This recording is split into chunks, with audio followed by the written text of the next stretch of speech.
ഏട്ടൻ പണിയൊക്കെ കഴിഞ്ഞ് വന്നു കേട്ടോ. അപ്പോൾ ഏട്ടൻ്റെ വണ്ടിയുടെ സൗണ്ട് എവിടെ കേട്ടാലും ഇവർ ഓടിച്ചെന്ന് ഗേറ്റിൻ്റെ അടുത്ത് നിൽക്കും. പിന്നുള്ള പ്രവർത്തികളാണ് ഈ കാണുന്നതെല്ലാം. അവർക്ക് വല്ലതും മേടിച്ചിട്ടുണ്ടോ, കയ്യിൽ എന്താണ്, പുതിയ ഐറ്റം എന്തുട്ടാണ്, അതൊക്കെ പരിശോധനയാണ് പിന്നെ രണ്ടുപേർക്കും. അപ്പോൾ ഏട്ടൻ പൂജാമുറിയിലേക്കുള്ള സാധനങ്ങളും അവർക്ക് കഴിക്കാനുള്ള ബിസ്ക്കറ്റൊക്കെ ആയിട്ടാണ് വന്നിരിക്കണത്. ചാക്ക് ഇവിടെ മുറ്റത്ത് വെള്ളം നിൽക്കില്ലേ, ആ സമയത്ത് ഒരു ചവിട്ടിക്കയറിനോണ്ട് അങ്ങനെ ഇടാനായിട്ട് എടുത്താണ്. നമ്മളിതേ വിളക്കൊക്കെ വെച്ചിട്ടാണ്. പിന്നെ അതേ രണ്ടുപേരും ഗേറ്റിൻ്റെ അടുത്ത് പോയി നിൽക്കണേന്. ഒരാൾ എൻ്റെ അടുത്ത് നിൽപ്പുണ്ട്.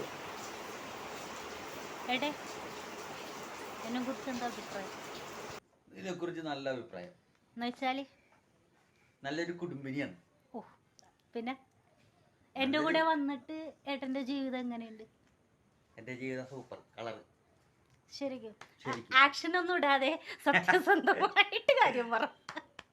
കളറാണ്, സൂപ്പറാണ്. കോട്ടല്ലേ? പിന്നെ എന്താണ് പിന്നെ എന്തു പറയാ? പിന്നെ ജീവിതമൊക്കെ എങ്ങനെ പോണ്? ജീവിതം നൈസായിട്ട് പോണ്. സന്തോഷവും സങ്കടവും ടെൻഷനും എല്ലാം കൂടി അങ്ങോട്ട് ഒരുമിച്ച് പോകുന്നു. ഈ സങ്കടവും ടെൻഷനും എന്ന് വെച്ചാ എന്താണ്? ഒന്ന് പണിയില്ലാത്തില്ല, അതാണ് ടെൻഷൻ. അതാകുമ്പോ സങ്കടം കൂടി ആവും. അല്ലാണ്ട് വേറെ ടെൻഷനൊന്നുമില്ല, വേറെ സങ്കടമൊന്നുമില്ല. അടിപൊളിയാണ്, സൂപ്പറാണ്. അപ്പൊ നമ്മുടെ ജീവിതം സൂപ്പർ. അപ്പൊ ഞാനൊരു കാര്യം ചോദിക്കട്ടെ? അപ്പൊ നീ എന്ത് ചോദിക്കണ്ട.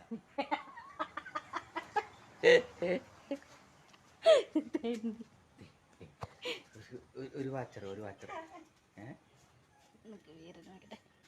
വീര വാ, എടാ വാ, സാൻഡേ ഓടിവാ.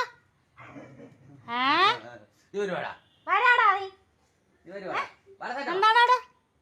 ബാബാ ഓടിവാ രണ്ടുപേരും വാ. സാൻഡേ കുശുംബനാണ്.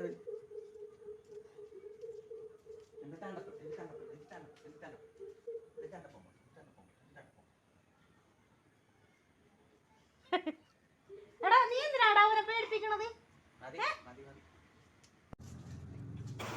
വീരനെന്ന് വെച്ചാലേ സാൻ്റെ ഞങ്ങളുടെ അരികത്തോട്ടൊന്നും വന്നതാവാൻ ഇഷ്ടമല്ല.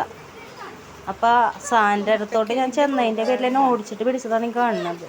ഭയങ്കര കുറുമ്പെന്ന് വെച്ചാൽ ഭയങ്കര കുറുമ്പ് തന്നെയാണ്. ഇനി അവൻ്റെ ദേഷ്യം മൊത്തം തീർത്തോണ്ടിരിക്കേ. ഏട്ടനോടായാലും അങ്ങനെയാണ്. ഇപ്പം കളിക്കാൻ വിളിക്കണതാണ് കാണുന്നത് അവൻ്റെ കൂടെ. മറ്റവൻ്റെ കൂടെ പോകണ്ട, അവൻ്റെ കൂടെ ചെല്ലാനാണ് പറയണത്. രണ്ടും നല്ല സ്നേഹമുള്ള ആളുകളാണ് കേട്ടോ. ഞങ്ങൾ രണ്ടുപേരും ഇപ്പം ഏട്ടൻ രാത്രി ടർഫിൽ കളിക്കാനൊക്കെ പോയാലും തിരിച്ചു വന്നവരെ ഭയങ്കര വെപ്രാളമുണ്ട്. വരാണ്ട് കുട്ടികൾ കിടക്കില്ല. അതുപോലെ വീരൻ ഞങ്ങളുടെ അരികത്താണ് കിടക്കണത്. എൻ്റെ കാലിൻ്റെ അടുത്തേ കിടക്കുള്ളൂ. സാൻ്റെ പിന്നെ ഹാളിലായിട്ടൊക്കെ കിടക്കുള്ളൂ. നമ്മൾ വരാൻ വൈകിയവന്മാർ വീടിനകത്തോളം എന്തെങ്കിലുമൊക്കെ നശിപ്പിച്ച് വെക്കും. പ്രത്യേകിച്ച് തലയണ, അതാണ് അവരെ പണി. എന്ന് വെച്ചാൽ ദേഷ്യം തീർക്കണേണ്. ഒറ്റക്കാക്കി പോയില്ലേ, വേണ്ട ചെയ്യണമെങ്കിൽ. പക്ഷെ ഇവരുള്ളതാണ് കേട്ടോ എൻ്റെ നേരം പോക്ക്.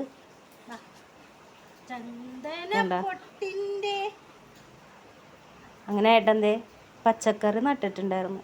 അതിന് കൊടുക്കണവരുടെ അപ്പുറത്തേക്ക് എന്നുള്ള രീതിക്കാണ് പോണത്. അത് ചെയ്യുന്നവിടത്ത് പൂച്ചക്ക് എന്ത് കാര്യമെന്ന് ചോദിച്ച പോലെ താങ്ങ് കൊടുക്കുന്നിടത്ത് വീരൻ എന്ത് കാര്യം? അത് ഞങ്ങൾക്കിട്ട് താങ്ങാനുള്ള നിപ്പാണ്. പാവോണ്ട വീരൻ, ഓർത്ത ആള് പാവമാണ്. പിന്നെ വൈകുന്നേരം ഞങ്ങളിങ്ങനെ എന്തെങ്കിലുമൊക്കെ പറഞ്ഞൊക്കെ ഇരിക്കും. ഞാൻ അങ്ങോട്ട് എന്തെങ്കിലുമൊക്കെ കുനിഷ്ട ചോദ്യങ്ങളൊക്കെ ചോദിക്കും. സാൻ്റെ കിടപ്പുണ്ട്, ഭയങ്കര രസമാണ്. ഇതൊന്നുമല്ല, അവൻ കൈകെട്ടി കിടക്കും. അത് നല്ല രസമാണ് കാണാനായിട്ട്. അപ്പം തൊട്ടപ്പുറത്ത് രണ്ട് പിള്ളേരുണ്ട്. അവരായിട്ടുള്ള കളി കാണലും. അതുപോലെ അവിടെ പിള്ളേർ കരഞ്ഞാൽ പോലും അവൻ ഓടിച്ചല്ലോ കേട്ടോ. ഏട്ടൻ പടക്കൊടുക്കാൻ പോയിക്കണേ. വിഷുവിന് മേടിച്ചതാണ്. ഇതുവരെ ഞങ്ങൾ പൊട്ടിച്ച് തീർത്തിട്ടില്ല. ഞങ്ങൾ രണ്ടുപേരും ഉള്ളത് കൊണ്ട് തന്നെ അങ്ങനെ പൊട്ടിക്കും. ഇനി ഭയങ്കര പേടിയാണ്. ആളത് തീ കൊളുത്തി ഇട്ടിട്ട് പോലും വീണ്ടും അവിടെ ചെല്ലണേ. എനിക്കത് പേടിയാണെന്നറിയാമോ? പടക്കം, ഓലപ്പടക്കം, അതന്നെ ഓലപ്പടക്കമാണ് കയ്യിലിരിക്കുന്നത്. പിന്നെ കുറച്ച് കമ്പിത്തിരിയൊക്കെ ഇരിക്കുന്നുണ്ട് കേട്ടോ. അന്ന് കുറേ കത്തിച്ചു. ബാലൻസ് ഇങ്ങനെ ഇരിക്കണത് ഏട്ടൻ്റെ അടുത്ത്. അപ്പോൾ 2-3 ചീറ്റിപ്പോയി, ബാക്കി 2-3 പൊട്ടി. ഇനി ഇരിപ്പുണ്ടെന്നാണ് പറയണത്. നമ്മളുടെ വീഡിയോ വൈകുന്നേരത്തെ ഇങ്ങനെയൊക്കെ തന്നെയാണ്. പിന്നെ ഒരു 6 മണിക്ക് വിളക്കൊക്കെ വെച്ച് ചില ടൈമിൽ ഞങ്ങൾ പുറത്തേക്ക് പോകും. ചില ടൈമിലെന്നല്ല എല്ലാ ദിവസവും പോകും. ഇപ്പം ഏട്ടന് പണി കുറവാണ്. അപ്പം ഞാനങ്ങനെ എവിടെയെങ്കിലും പോകണമെന്ന് വെച്ചാൽ ഇപ്പോൾ വേണ്ടാന്ന് പറയാറാണ് പതിവ്. വെറുതെ ഇവിടെ തന്നെ കറങ്ങാന്ന് പറയും, എന്നാലും വേണ്ട, മഴയല്ലേ. എന്താ പൊട്ടാത്തത്? ഇടപോലെടാ എനിക്ക് ഇതും കൊണ്ട് എൻ്റെ അടുത്തോട്ട് വരുമ്പേ എങ്ങന്നില്ലാത്തൊരു പേടി, നെഞ്ചിങ്ങനെ പടപടായി ഇടിക്കും. പടക്കം പൊട്ടണ കണ്ടില്ലെങ്കിൽ കുഴപ്പമില്ല, പക്ഷേ കണ്ടില്ലെങ്കിലും പ്രശ്നമൊക്കെ തന്നെ ഉണ്ടാ. ചുറ്റും ഇത് എന്നെക്കാളും പേടിയുള്ളൊരു വേറൊരാളും കൂടി ഉണ്ട് ഈ വീട്ടിൽ. കാണിച്ചു തരാവേ. ചുറ്റിപ്പോയാ ഇപ്പൊ വരും ആള്.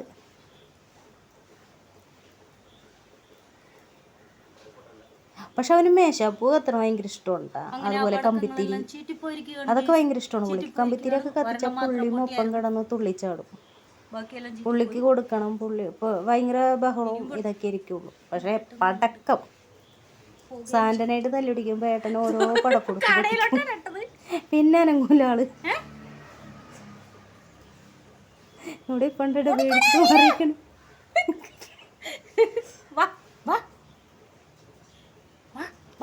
പടക്കം വന്നാ വീരന്റെ അവസ്ഥ ഇതാണ്.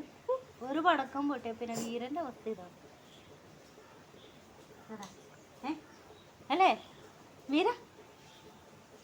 വീര